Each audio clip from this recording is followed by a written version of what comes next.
আসসালামু আলাইকুম প্রিয় দর্শক, সবাইকে শুভেচ্ছা ও আমন্ত্রণ জানিয়ে শুরু করতে যাচ্ছি প্রতিদিনকার নিয়মিত অনুষ্ঠান মানুষ মানুষের জন্য। আজ 35তম পর্ব। আপনাদের সাথে আছি আমি মোহাম্মদ রফিকুল ইসলাম। আপনাদের সাথে আছে আমাদের আজকের দুজন সাংবাদিক। আমি ওনাদের সাথে আপনাদের পরিচয় করে দিচ্ছি। একজন হচ্ছেন আমাদের নূর মোহাম্মদ, উনি CNN এর বিশেষ প্রতিনিধি, ঠাকুরগাঁও হরিপুর উপজেলার। আর অন্যজন হচ্ছেন আমাদের মানিক সাহেব, উনি দৈনিক সন্ধ্যাবাণী ব্যুরো চিফের দায়িত্বে আছেন এবং পাশাপাশি আজকে তাজা খবরের বিশেষ প্রতিনিধির দায়িত্ব পালন করছেন। ওনার আরেকটি সবচেয়ে বড় বিশেষ পরিচিতি হচ্ছে উনি আন্তর্জাতিক মানবাধিকার সংস্থা আইন সহায়তা কেন্দ্র আশোক ফাউন্ডেশনের নওগাঁর সভাপতির দায়িত্ব পালন করছেন। আপনারা দুজনকে আমাদের সাথে সংযুক্ত হওয়ার জন্য আমি ধন্যবাদ জানাচ্ছি। জনাব নূর মোহাম্মদ, আপনি কি আমাকে শুনছেন? জি, শুনতে পাচ্ছি। আমি প্রথমে যাচ্ছি নূর মোহাম্মদ ভাইয়ের কাছে। নূর মোহাম্মদ ভাই, আপনারা আসলে মফস্বল এরিয়া সাংবাদিকতা করেন। মফস্বল এরিয়া সাংবাদিকতা করতে অনেক প্রতিবন্ধকতার সৃষ্টি হয়। আপনারা করোনার এই শুরু থেকে এই কঠিন এই দুঃসময়ের মধ্যে আপনারা কিভাবে সংবাদ সংগ্রহ করতেছেন, যদি একটু আমাদের দর্শকদের সামনে তুলে ধরতেন।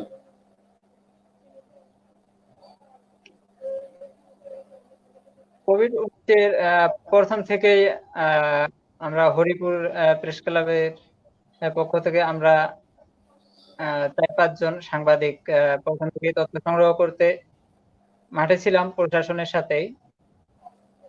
প্রশাসনের সাথে আমরা সার্বিক বেশিরভাগ সময়ে মাঠে ছিলাম। আমরা প্রথমত যে সংস্থাগুলায় পড়তে হয় সংবাদ সংগ্রহ করতে গিয়ে, কারণ এই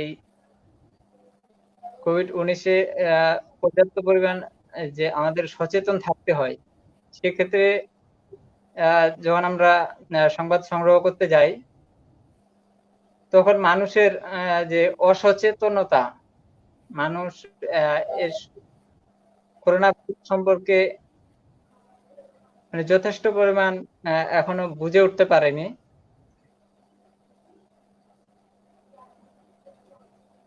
তো আমরা যখন মাস্ক ব্যবহার বা হ্যান্ড স্যানিটাইজার ব্যবহার সম্পর্কে তাদেরকে বুঝাই, তখন ওনাদের দেখা যায় অনেকে বুঝে আবার অনেকে বুঝে না। তারপর হাট বাজার গুলাতে যদি বর্তমান হাট বাজার গুলাতে দেখা যাচ্ছে যে চায়ের দোকানে, তারপর মুদিখানার দোকানে, কাঁচামালের বাজারের দোকানে, এইগুলাতে সামাজিক দূরত্ব বজায় রাখার মানে যে মন মানসিকতা বা মানুষের যে সচেতনতা, এটুকু কিন্তু দেখা যাচ্ছে না। স্বাস্থ্যবিধি ছাড়াই হাট বাজার গুলা চলমান। আমাদের হরিপুর উপজেলার সব থেকে একটি বড় হাট আছে, সেটি হচ্ছে জাদুরানী হাট।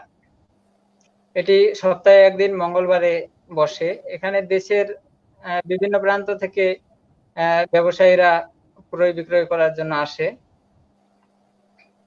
তো এই বাজারে যদি সামাজিক দূরত্ব বজায় না রাখে, এভাবে এলোমেলো ভাবে বাজারটা চলে, তাহলে এখান থেকেই ব্যাপক হারে করোনা ছড়াতে পারে বলে আমি মনে করছি।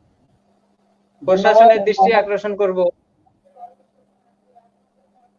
হ্যাঁ নূর ভাই, ধন্যবাদ। আমি আবার আপনার কাছে আসবো। যেহেতু আপনারা প্রত্যন্ত অঞ্চলে গিয়ে সংবাদ সংগ্রহ করেন, আপনাদের আজকে অনেক সুখ দুঃখের কথা আমরা শুনবো।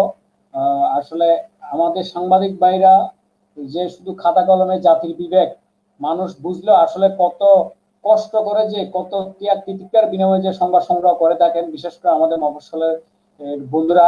আজকে এই বিষয়গুলো আমরা আমাদের দর্শকদের সামনে তুলে ধরার চেষ্টা করব। আমি এই মুহূর্তে যাচ্ছি আমাদের নওগাঁর প্রতিনিধি মানিক সাহেবের কাছে। আপনি কি আমাকে শুনছেন?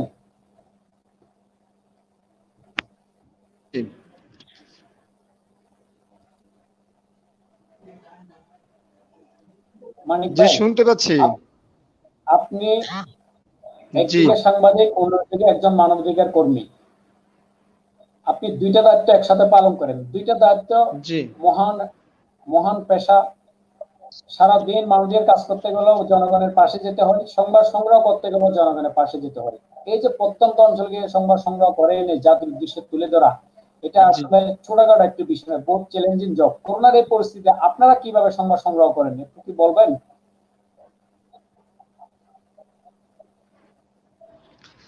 এই করোনা পরিস্থিতির মধ্যে স্বাস্থ্যবিধি মেনে সামাজিক দূরত্ব বজায় রেখেই আমি আমার সহপাঠীরা সহ আমরা সকলে সংবাদ সংগ্রহের চেষ্টা করি। কিন্তু আমাদের নওগাঁ জেলায় অত্যন্ত প্রত্যন্ত অঞ্চলে হবার কারণে এরা সামাজিক দূরত্ব কি এটা বোঝারই চেষ্টা করে না। আর করোনা মহামারী এটা যে কত ভয়ঙ্কর এর সম্বন্ধে আমার এই নওগাঁ জেলাবাসীর আহ, বলা চলে 80% মানুষই এই বিষয়ে সচেতন নয়। অনেকে জানলেও এটাকে মানে না, মোটেও মানতে চায় না। তো সামাজিক দূরত্বের কথা যখন আমরা বলি তখন পাল্টা আমাদেরকে আহ, একটু লাইনের সমস্যা ঠিক হচ্ছে, আছে, আমি একটু আমরা শুনতে ক্লিয়ার করি। পাচ্ছি তো। আপনার লাইন ঠিক আছে, আমরা শুনছি। ক্যামেরাও ঠিক ছিল, আপনার ক্যামেরাও ঠিক ছিল কিন্তু। জি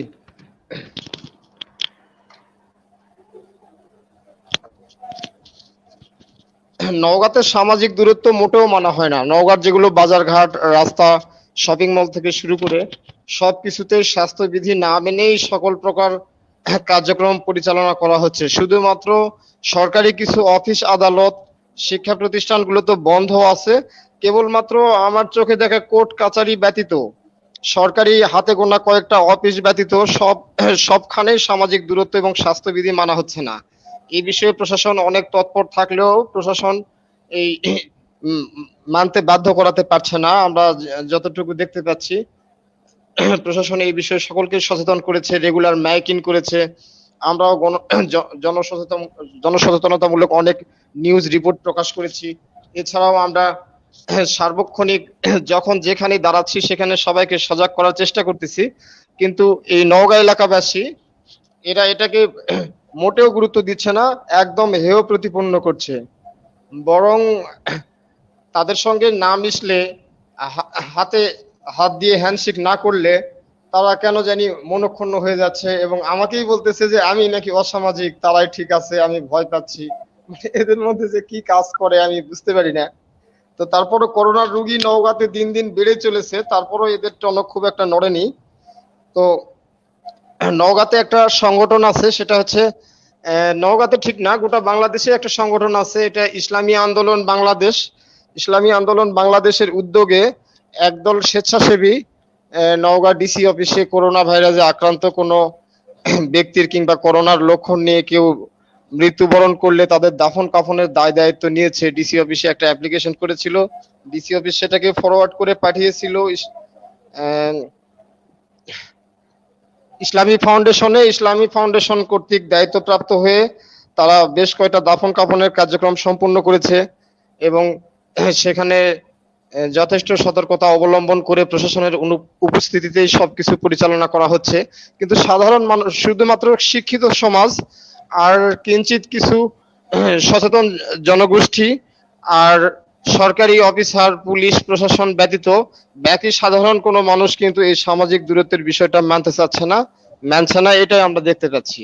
তবে আমরা নিরুপায়, আমাদের আসলে খুব একটা তেমন কিছু করার নাই। দিন দিন করোনা সংক্রমণ বেড়ে চলেছে। নওগাঁ জেলার আজকের তালিকাটা আমার হাতে আছে। আজকে নওগাঁ সদরে নতুন শনাক্ত 37, এ পর্যন্ত মোট শনাক্ত 218, নতুন সুস্থের সংখ্যা 4, এ পর্যন্ত মোট সুস্থের সংখ্যা 118। আজকে কোনো মৃত্যু নেই। নওগাঁ জেলাতে সর্বমোট মৃত্যু, তালিকাভুক্ত মৃত্যু 3 জন। নওগাঁ সদরে রানীনগরে আজকে নতুন কোনো শনাক্ত নেই। মোট শনাক্তের পরিমাণ 33, নতুন শনাক্ত আজকে 1, এ পর্যন্ত মোট সুস্থ 32। রানীনগরে কোনো মৃত্যুর ঘটনা ঘটে নাই। আত্রায় মোট শনাক্ত 14, নতুন শনাক্ত 1, মোট সুস্থ 11। আত্রায় এ পর্যন্ত কোনো মৃত্যুর ঘটনা ঘটেনি। মহাদেবপুরে নতুন শনাক্ত আজকেই 6। আমাদের নওগাঁ জেলাতে 11টা উপজেলা আছে, তার মধ্যে মহাদেবপুর উপজেলাটা অনেক গুরুত্বপূর্ণ। ভৌগোলিক অবস্থানের দিক থেকে মহাদেবপুরটা নওগাঁ জেলার মধ্যস্থলে অবস্থিত। তো এই মহাদেবপুরে আজকে নতুন করে 6 জন শনাক্ত হয়েছে। মোট শনাক্ত করোনা রোগী মহাদেবপুর উপজেলায় 46 জন। এ পর্যন্ত কেউ সুস্থ হয় নাই। আজকে কেউ সুস্থ হয় নাই আজকে পর্যন্ত। আর এ পর্যন্ত 11 জন সুস্থ হয়েছে, আর মৃত্যুর ঘটনা ঘটেছে একজনের। নিয়ামতপুরে আজকে শনাক্ত হয়েছে 5 জন, মোট শনাক্ত 18 জন, মোট সুস্থ 12 জন, মৃত্যু 1 জন। সাপাহারে আজকে শনাক্ত হয়েছে 8 জন, মোট শনাক্ত 47 জন, নতুন সুস্থ হয়েছে 11 জন। এ পর্যন্ত সর্বমোট সুস্থ সাপাহারে 30 জন। সাপাহারে আক্রান্ত করোনার লক্ষণ নিয়ে এখনো পর্যন্ত কেউ মারা যায় নাই।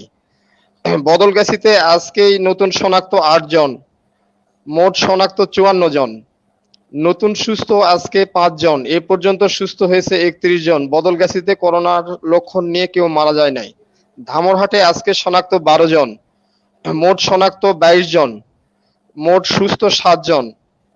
ধামরহাটে করোনার লক্ষণ নিয়ে এখনো পর্যন্ত কেউ মৃত্যুবরণ করে নাই। মান্দাতে নতুন শনাক্ত 5 জন, মোট শনাক্ত 28 জন, সুস্থ হয়েছে 5 জন, মোট সুস্থ 19 জন। এখনো কেউ করোনার লক্ষণ নিয়ে মান্দায় মারা যায় নাই। পত্নীতলাতে নতুন শনাক্ত 2 জন, মোট শনাক্ত 25 জন, নতুন সুস্থ হয়েছে 2 জন।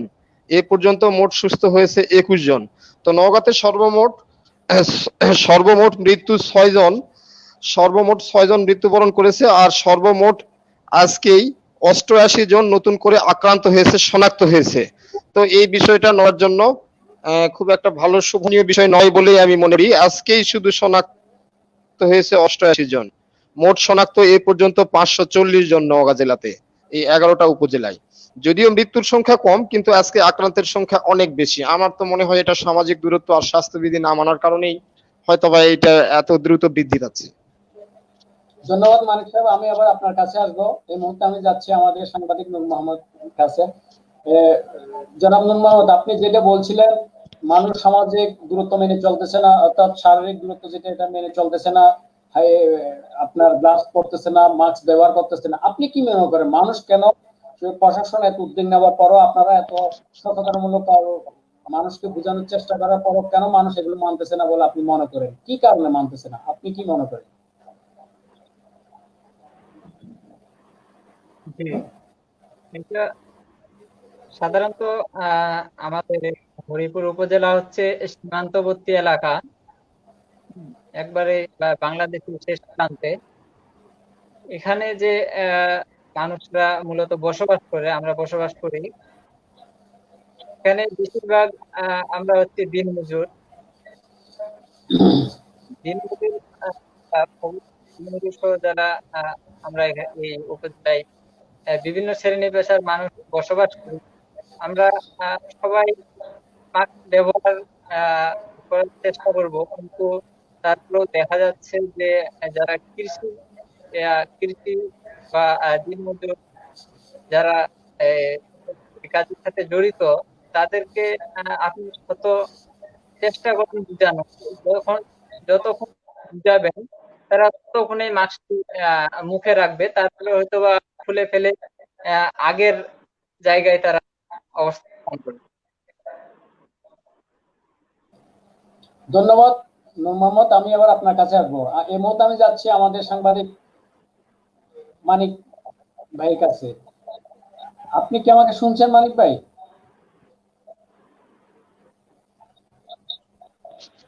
জি, শুনতে পাচ্ছি। এই যে আপনি বললেন যদি আপনারা যখন সংবাদ সংগ্রহ করতে বা বাইরে গেলে যদি হ্যান্ডশেক না করেন তাহলে ওরা বলে কি অসামাজিক।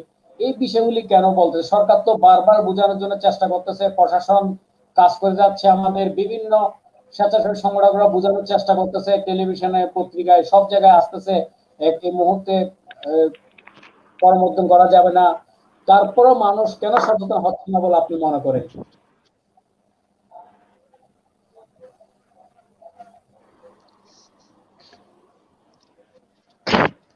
আমাদের নওগাঁ জেলাতে এটা হচ্ছে, নওগাঁটা খুব অনেক উন্নত জায়গা না। এটা কি, এই নওগাঁ জেলাটা হচ্ছে কৃষি প্রধান জেলা। এখানে ধানের উৎপাদনটা সব থেকে বেশি হয়, এখানে কৃষকের সংখ্যা সব থেকে বেশি। আর সাধারণত কৃষকরা, আমি ঠিক এভাবে বলতে চাচ্ছি না, মানে সাধারণত কৃষকরা সচেতন, মানে এইসব বিষয়ে, রোগ ব্যাধি এইসব বিষয়ে সচেতন কম হয়। আর তাদের মধ্যে, তারা প্রকৃতির সঙ্গে বসবাস করে, তো সার্বক্ষণিক রোদ ঝড় বৃষ্টিতে থাকে, বাইরেই বসবাস করে। তারা মনে করে যে এইসব রোগ শুনতেছি, এটা আমাদের মনে হয় হবে না। তাদের মধ্যে এরকম একটা বিশ্বাস আছে যে আমরা তো অনেক কষ্ট সহ্য করার অভ্যাস আছে, আহ, আমরা তো অনেক গরিব, আমরা যদি বাইরে বের না হই, আমরা যদি কাজে না যাই, তাহলে চলবো কি করে। এই যে একটা অভাবের কারণে তারা সামাজিক দূরত্ব রক্ষা করতে পারছে না, ঘরে থাকতে পারছে না, কর্মের সন্ধানে বাইরে বের হয়ে আসতে হচ্ছে, ছুটে আসতে হচ্ছে। আর আরেকটা বিষয়, সেটা হচ্ছে যে এই যে করোনা ভাইরাস সম্বন্ধে সবাই জানে, সবাই এই নামটাও শুনেছে, কিন্তু এদের মধ্যে আমার মনে হয় একটা অন্ধবিশ্বাস কাজ করছে। তো এটা কি কারণে করছে আমি জানি না, যে একটা অন্ধবিশ্বাস কাজ করতেছে যে আমার মনে হয় হবে না, আর আমি মনে হয় মারা যাব না। এই সব কিছু শুধু ওই ঢাকাতেই হচ্ছে, আর নারায়ণগঞ্জের লোকেরা শুধু আক্রান্ত হয়েছে, তারা যাতে আমাদের এলাকায় না আসে, তারা না আসলে আমাদের কোনো সমস্যা হবে না, এইরকমটা ধারণা আর কি নওগাঁর মানুষের, নওগাঁর সাধারণ আমি মানুষের। একটু আপনাকে থামাতে চাই। এই যে আপনি একটু আগে যে বিবৃতি দিয়েছেন, আজকেও আপনাদের নওগাঁতে 88 জন অসুস্থ হয়েছে, তাহলে করোনা তো অলরেডি আপনার নওগাঁ শহরে ছড়িয়ে পড়েছে, নওগাঁতে ছড়িয়ে পড়ে, তারপরে মানুষের মাঝে এই অন্ধবিশ্বাস কেন? আপনি এই বিষয়ে যদি একটু আরো বিস্তারিত বলতেন। এই অন্ধবিশ্বাসটা সাধারণত আমাদের এখানকার মানুষের দুইটা কারণে হতে পারে আমার ধারণা। সেটা প্রথমটা হচ্ছে যে এই যে ধর্মীয় একটা ব্যাপার আছে, যে আল্লাহ আমার হায়াত রাখলে আমি মরবো কেন, আবার আমি নিরুপায় ঘরে বসে খাবো, আবার আমি যে কোনো সহযোগিতা, সরকার যে অনেক রকম সহযোগিতা করছে, এগুলো সবাই সঠিকভাবে পাচ্ছে না। আমি ঠিক নির্দিষ্ট করে কাউকে দায়ী করে বলতে চাচ্ছি না। তো সরকারের যে প্রণোদনা বলেন, আর অন্যান্য বেসরকারি বিভিন্ন প্রতিষ্ঠান কিংবা বিভিন্ন সমাজসেবী যারা বিভিন্নভাবে আগায় আসে অসহায় মানুষদের সহযোগিতার জন্য, আসলে প্রকৃতপক্ষে এই সহযোগিতা যে পরিমাণে দরকার তার 2% মাত্র। তো 98% যদি কোনো কিছুতে ঘাটতি থাকে, তাহলে সেটাকে আসলে ওইটুক দিয়ে 2% দিয়ে কিন্তু বাকিটা কাভার করা যায় না। 50% হলেও হয়তো 2 সন্ধ্যার মধ্যে 1 সন্ধ্যা খেয়ে কিংবা কোনোভাবে কষ্ট করে জীবন পরিচালনা করতো। কিন্তু বর্তমান পরিস্থিতি বাধ্য করাচ্ছে মানুষকে বাইরে বের হয়ে আসতে। আর বাইরে বের হয়ে আসার পর যেটা হচ্ছে, যেমন একটা চার্জার গাড়ি, সেখানে 6টা সিট আছে সর্বমোট। তো একটা সিট শহরের মধ্যে, আমি নওগাঁ শহরের কথা বলছি, যে একটা সিট কেউ যদি শহরের অর্ধেক পর্যন্ত যায় তাহলে 5 টাকা ভাড়া, আর পুরোটাই যদি যায় শেষ মাথা পর্যন্ত তাহলে 10 টাকা ভাড়া। তো এই গাড়িটাতে সাধারণত 6টা সিটই বুক করে নেওয়া হচ্ছে, অর্থাৎ পাশাপাশি বসে নেওয়া হচ্ছে, একবারে একজন আরেকজনের সঙ্গে জড়াজড়ি ভাবেই বসে যাচ্ছে। তো মূলত 3 জন যদি হয় তাহলে সেই ক্ষেত্রে সামাজিক দূরত্বটা বজায় থাকবে।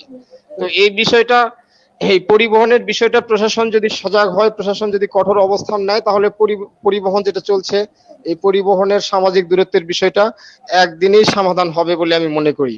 আর হাট বাজারের যে বিষয় যেটা দেখা যাচ্ছে, যে হাট বাজারের ক্ষেত্রে মানুষ কিন্তু দীর্ঘক্ষণ কোথাও দাঁড়িয়ে থাকে না, পাশাপাশি বসেও থাকে না। হয়তো দেখা যাচ্ছে একসঙ্গে অনেকগুলো মানুষ আছে, তবে একটু হলেও দূরত্ব থাকে। তবে পরিবহন, এই যে অটো, চার্জার, রিক্সা, ভ্যান, এই সব থেকে বেশি ছড়াচ্ছে। বরং এরাই বলতেছে যে আমি একজনকে বললাম যে আপনি এত লোক উঠাচ্ছেন কেন, আপনারা তো ভাড়া একটু বেশি নিচ্ছেন, আমি প্রয়োজনে 10 টাকা দিব, মানে এমনিতেই বললাম, যে সে কি উত্তর দেয়। তো বলতেছে যে ভাই, এ তো উঠে গেছে, লকডাউন তো উঠে গেছে, ছুটি তো শেষ হয়ে গেছে, এখন তো আর এগুলো নেই, করোনা ভাইরাস তো আসলে আর নাই, ছুটি শেষ, করোনা ভাইরাস শেষ, এমনটাই তাদের মন্তব্য আর কি। যে শহরের মধ্যে যে গণপরিবহন গুলো আছে, যেগুলো চার্জার গাড়ি, আমি একটু চার্জার আপনাকে ভ্যান, থামাতে রিক্সা, চাই। যে জনাব মানিক, আমি আপনাকে একটু থামাতে চাই। এই যে আপনি বললেন, আপনি তো জানেনই জি সরকার পরিবহন খাতে যে ঘোষণা দিয়েছেন, স্বাস্থ্যবিধি মেনে চলার বিষয়ে, কম যাত্রী বহন করার জন্য অধিক ভাড়া নেবার বিষয়ে, এইগুলি তাহলে কি ওখানে কি সরকারের পড়াশোনার লেভেলে কেউ কি তদারকি করতেছে না? প্রশাসনকে আমি শুধু শহরের কথাটাই বলি, নওগাঁ শহর পরে থানার নওগাঁ থানার সামনে দিয়ে সবকিছু চলাফেরা করছে। আমি তো যেটা দেখতে পাচ্ছি প্রশাসনের শহরের মধ্যে যতগুলো সিএনজি চার্জার, অটো, টমটম, আমাদের আঞ্চলিক ভাষায় এটাকে টমটম কিংবা ওরা বলা হয়, ব্যাটারি চালিত গাড়িগুলো আর কি শুরু করে, আমি তো বাসায় ফিরলাম রাত্রি 9টায়। রাত্রি 9 প্রশাসনের কোনো উদ্যোগ আমার চোখে পড়েনি।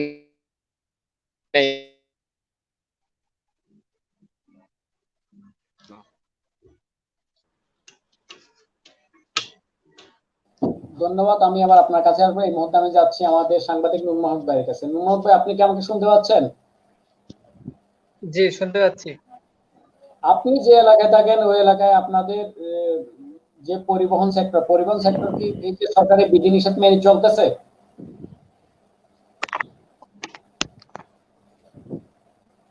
আমরা যদি এখানে পরিবহন সেক্টরের কথা বলি,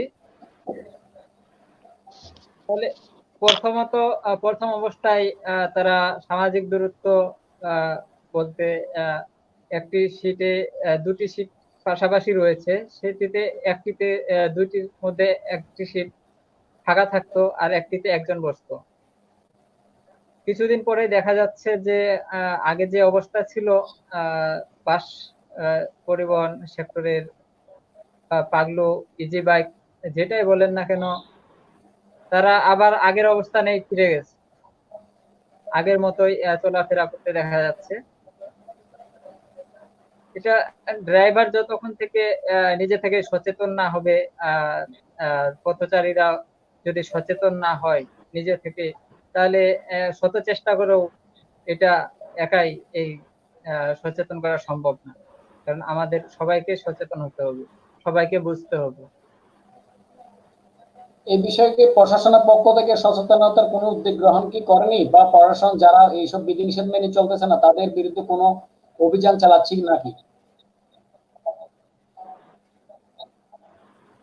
জি, আমাদের হরিপুর উপজেলা নির্বাহী অফিসার মোহাম্মদ আব্দুল করিম সাহেব, উনি প্রতিনিয়তই অভিযান পরিচালনা করে থাকেন নানান বিষয়ে।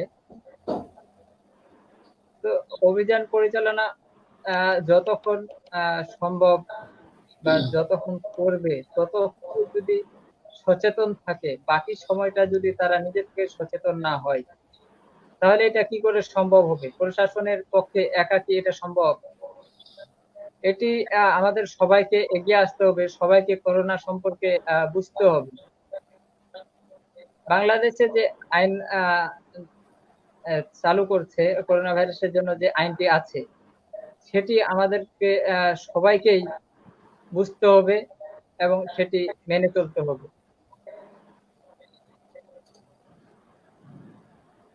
ধন্যবাদ। আমি এবার আপনার কাছে আসবো। এই মুহূর্তে আমি যাচ্ছি আমাদের সাংবাদিক মানিক ভাইয়ের কাছে। মানিক ভাই, আপনারা সংবাদ সংগ্রহ করতে গিয়ে এই মুহূর্তে কোন ধরনের কি প্রতিকূল পরিস্থিতির সম্মুখীন হচ্ছেন নাকি?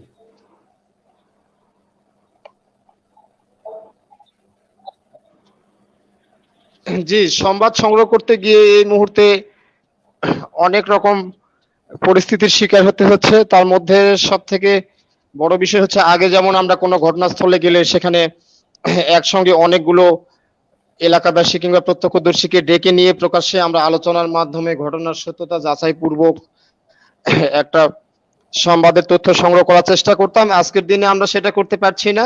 আজকের দিনে আমাদেরকে করতে হচ্ছে কি, এককভাবে একে একে জিজ্ঞাসা করে খুব আস্তে ধীরে স্থিরে তথ্য সংগ্রহ করতে হচ্ছে। আবার এই যে করোনা ভাইরাসের কারণে সবখানে আমরা যেতেও পারছি না সব সময়। যে পর্যাপ্ত পরিমাণে যান হাতে গোনা বেশ কয়েকটা আছে। এর মধ্যে আজকে আবার দেখলাম যে আমাদের মহদেবপুর উপজেলাতে 5 জন সংবাদকর্মীর বিরুদ্ধে করোনা ভাইরাস সংক্রান্ত এই বিষয়ে ভয়ভীতি দেখিয়ে একজন সহকারী স্কুল শিক্ষককে, ওনার নাম আব্দুল মতিন, ওনার বাসা মহদেবপুরে, উনি নাকি তার নিজ বাসায় পঞ্চম শ্রেণীর স্টুডেন্টদেরকে পড়াচ্ছিলেন। তো গার্জেনদের রিকোয়েস্টে সামাজিক দূরত্ব বজায় রেখে এবং স্বাস্থ্যবিধি মেনে সেখানে মহাদেবপুরের স্থানীয় 5 জন সাংবাদিক তারা এরকম কথা বলে নাকি ভয়ভীতি দেখিয়ে তার কাছ থেকে প্রেসার দিয়ে 12,000 টাকা চাঁদা নিয়ে আসছে। এই মর্মে একটা চাঁদাবাজি মামলা গতকালকে মহাদেবপুর থানায় দায়ের হয়েছে। আমি ওসি সাহেব মহাদেবপুরের সঙ্গে আমি কথা বললাম। মহাদেবপুরের অফিসার ইনচার্জ জুয়েল সাহেব উনি আমাকে এই বিষয়টা নিশ্চিত করলো যে হ্যাঁ মামলা হয়েছে। আমি তদন্ত সাপেক্ষে বললো যে আমি তদন্ত সাপেক্ষে আইনানুগ ব্যবস্থা গ্রহণ করব। ঘটনার প্রাথমিক সত্যতা আছে বলে আমি মনে করি, উনি এমনটাই মন্তব্য জানালেন। মামলার সত্যতা স্বীকার করে অফিসার ইনচার্জ নজরুল ইসলাম জুয়েল উনি বলছেন যে আমি তদন্ত করে দ্রুত গতিতে আইনগত ব্যবস্থা নেব। তো এই যে করোনা ভাইরাসকে পুঁজি করে অনেক সংবাদকর্মী আবার অসৎ পন্থা অবলম্বন করবার কারণে এই যে এখন নিজের মধ্যেই একটা খারাপ লাগতেছে যে মহাদেবপুর আমার জন্মস্থান, বাসা, এই যে সংবাদ সংগ্রহ করতে গিয়ে আমি একটু আপনাকে তারা থামাতে চাই, এরকম একটা ঘটনা ঘটালো যে একটু আপনাকে থামাতে চাই কিন্তু ইউনোকে বলে জনাব মানিক, আমি আপনাকে একটু থামাতে চাই। আসলে কি ওরা কি আদৌ সাংবাদিক নাকি? জি ওরা কি আদৌ সাংবাদিক? হ্যাঁ হ্যাঁ ওনারা সাংবাদিক। ওনারা দীর্ঘদিন ধরে রেগুলার পেশাদার হিসাবে মানে একজন আছে স্থানীয় মহাদেবপুরের। আজকে আমি একটু বলি, আপনি শোনেন তাহলে বুঝতে পারবেন। এদের পরিচয়গুলো আমি বলি তাহলে বুঝতে পারবেন। এরা অরিজিনালি সাংবাদিক।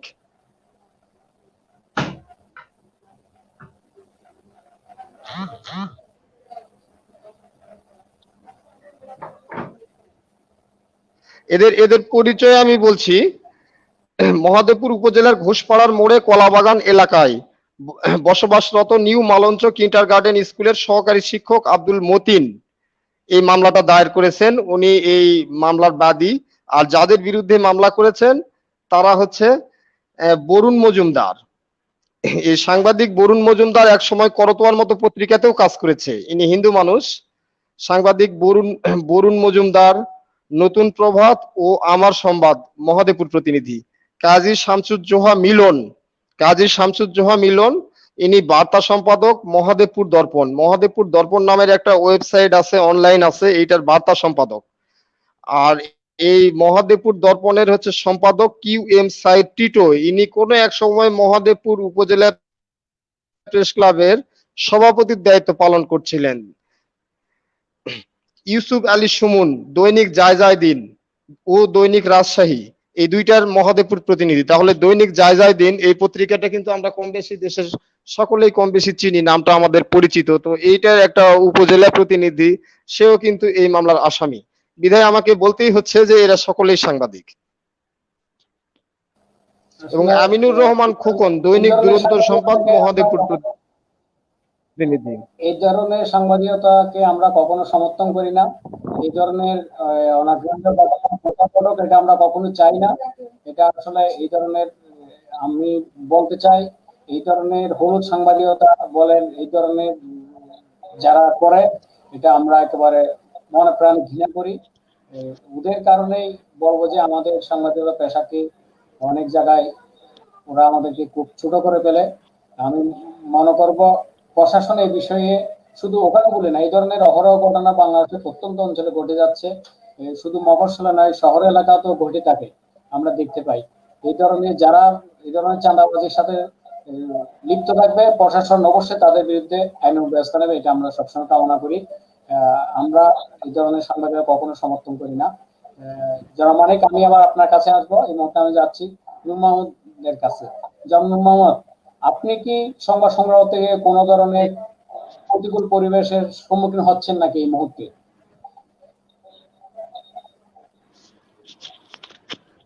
এই মুহূর্তে বলতে তথ্য সংগ্রহ করতে গিয়ে তেমন কোনো সমস্যা হচ্ছে না। তবে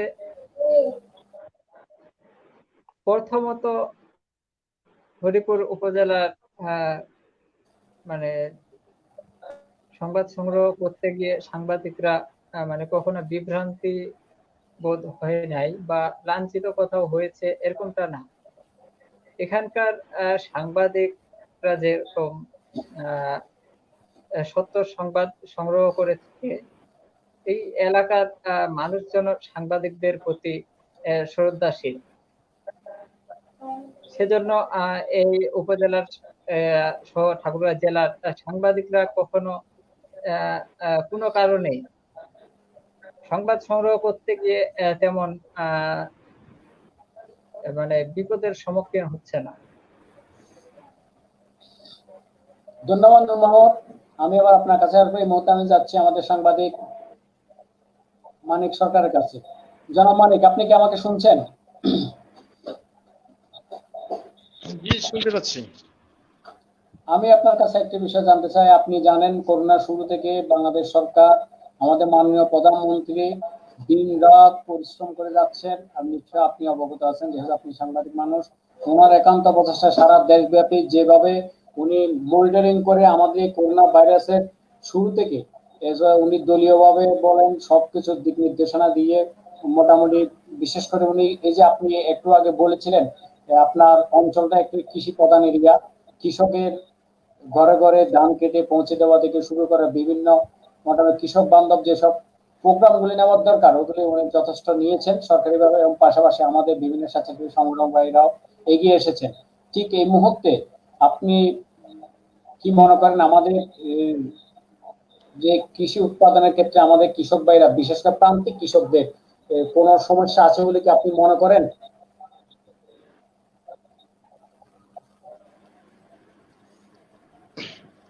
হ্যাঁ, আমাদের কৃষকদের মাঝে এই মুহূর্তে প্রধান সমস্যাই হচ্ছে যে সচেতনতার অভাব। কৃষকরা হচ্ছে আমাদের গ্রাম অঞ্চলে যেসব কৃষিজীবী মানুষ আছে তারা প্রত্যেকেই কিন্তু এইবারে ধানের মূল্য ভালো পেয়েছে, তাদের খুব একটা সমস্যা নেই। কিন্তু এই করোনা ভাইরাস সংক্রান্ত বিষয়ে সচেতনতার একটু অভাব আছে। এইসব বিষয়ে যদি আরো বেশি প্রশাসন কিংবা সরকারের তরফ থেকে আরো বেশি সচেতনতামূলক প্রোগ্রাম কর্মসূচি দেওয়া হয়, তাহলে এই সংক্রমণের বিষয়টা কিংবা সামাজিক দূরত্ব বজায় রাখা অথবা স্বাস্থ্যবিধি মানার এই বিষয়গুলো অনেকটা সহজ হবে। আর নওগাঁ জেলাতে এই যে নতুন ফসলটা উঠে আসবার কারণে কৃষকদের মাঝে খুব একটা অভাব দেখা যাচ্ছে না।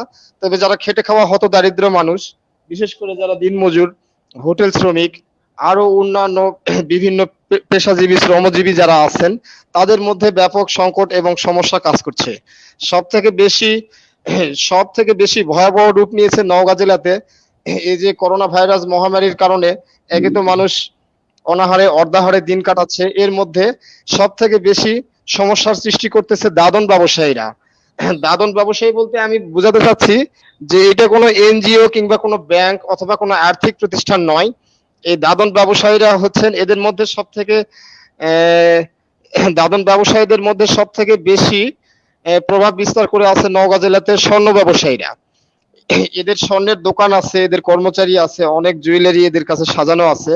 কিন্তু এই সব কিছুর অন্তরালে তাদের মূল ব্যবসায় হচ্ছে যে একজন অসহায় মানুষ যখন তাদের কাছে টাকা নিতে আসবে তখন তাদের কাছে 1 ভরি ওজনের স্বর্ণের গহনা বন্ধক রাখতে হবে। তো 1 ভরির দাম যদি 50,000 টাকা হয় তাহলে তারা তাকে 25,000 টাকা প্রদান করবে।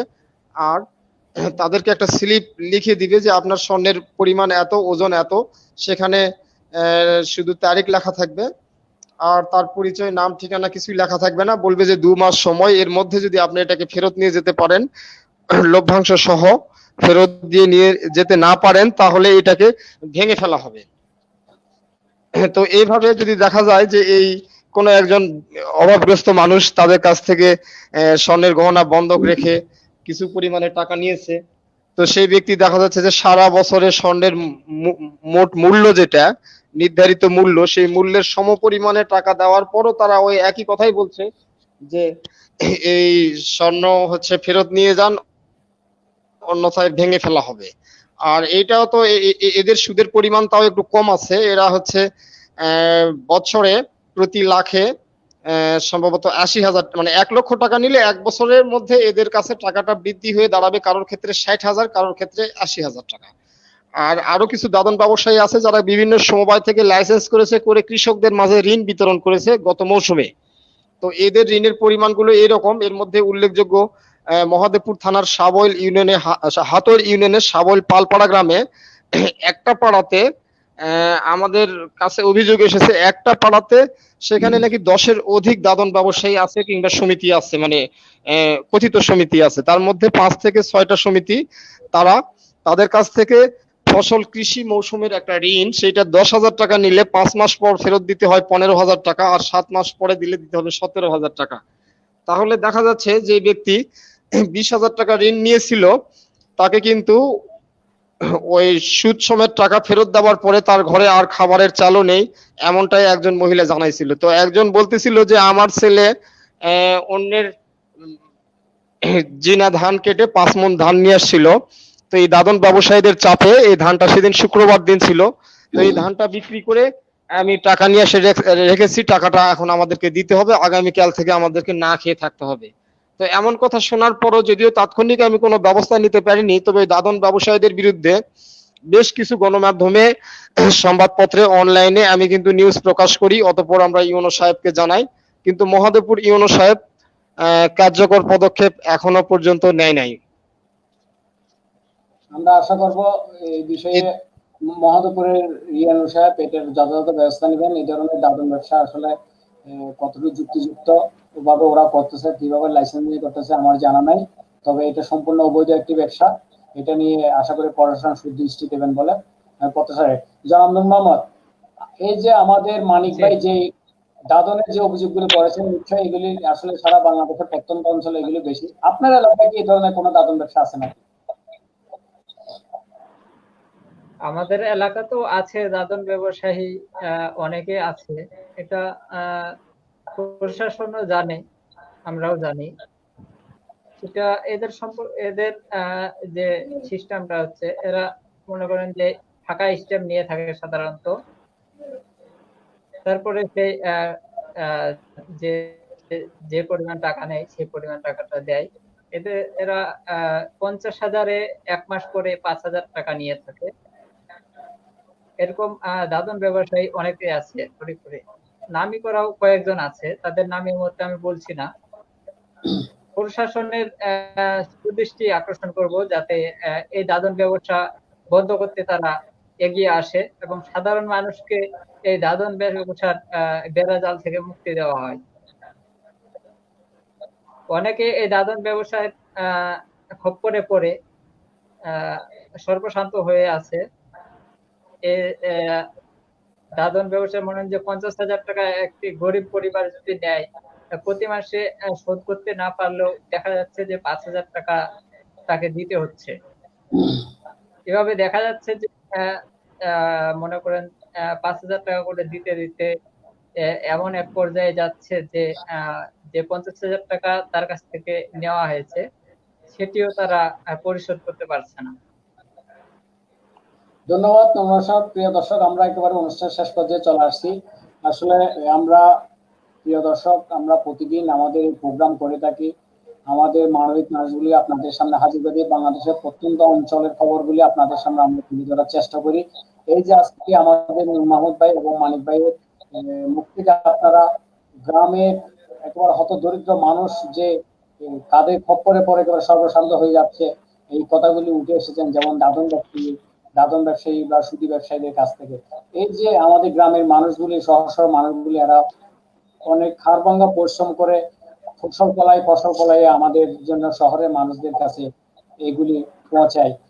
তাদের এই যে পরিশ্রম করে আমরা আজকে শহরে যারা আমরা বসবাস করি, আমরা খেয়ে দিয়ে বেঁচে থাকি, কিন্তু এই মানুষগুলি যে দাদন ব্যবসায়ী বা সুদী ব্যবসায়ীদের কপ্পরে পরে একেবারে সর্বশান্ত হয়ে যাচ্ছে, দিনের পর দিন তারা একেবারে নিঃস্ব হয়ে যাচ্ছে। একসময় দেখা যাচ্ছে এই দাদন ব্যবসায়ীদের চাপে পড়ে সে নিজের বাড়ি ভিটে ছেড়ে অন্যত্র চলে যাচ্ছে। তাহলে দিনের পর দিন আমাদের এই যে কৃষি ফসল যারা উৎপাদন করে, যারা আমাদের জন্য শস্য উৎপাদন করে থাকে, তাদের সঙ্গে দিনের পর দিন কমে যাচ্ছে। এটার একমাত্র কারণ হচ্ছে এই যে দাদন ব্যবসায়ী বলেন, এই যে সুদী ব্যবসায়ী। আমরা আশা করবো প্রশাসন এই বিষয়ে সুদৃষ্টি দেবেন, এইসব দাদন ব্যবসায়ীর হাত থেকে আমাদের কৃষক ভাইদেরকে রক্ষা করবেন। আমি আর কথা বিলম্বিত করতেছি না, আজকে আমাদের অনুষ্ঠানের শেষ পর্যায়ে চলে আসছি। আমি ধন্যবাদ জানাচ্ছি আজকে আমাদের সাংবাদিক মানিক শাহকে, সাংবাদিক নূর মোহাম্মদকে। ওরা একেবারে বাংলাদেশের প্রত্যন্ত অঞ্চলের আমাদের কৃষকদের, হতদরিদ্র মানুষের কথাগুলি আমাদের সামনে তুলে ধরেছেন। আশা করব আমাদের এই দুজন অতিথি যেসব কথাগুলি তুলে ধরেছেন, আমাদের দেশের কর্তা ব্যক্তি যারা আছেন, পড়াশোনায় উচ্চ লেভেলে যারা আছেন, তারা এই বিষয়গুলি সুদৃষ্টি দেবেন। আমাদের কৃষক ভাইদের প্রতি সুদৃষ্টি দিয়ে এই বিষয়গুলি বিচার বিবেচনায় এনে বাংলাদেশের যেখানে এই দাতন ব্যবসাতে কপ্পর পরে আমাদের কি বলবো, অসহায় মানুষগুলি যারা সর্বশান্ত হয়ে যাচ্ছেন, তাদের পাশে সঙ্গে গিয়ে দাঁড়াবেন। এই বলে আমি আজকের মতো এখানে শেষ করতে যাচ্ছি।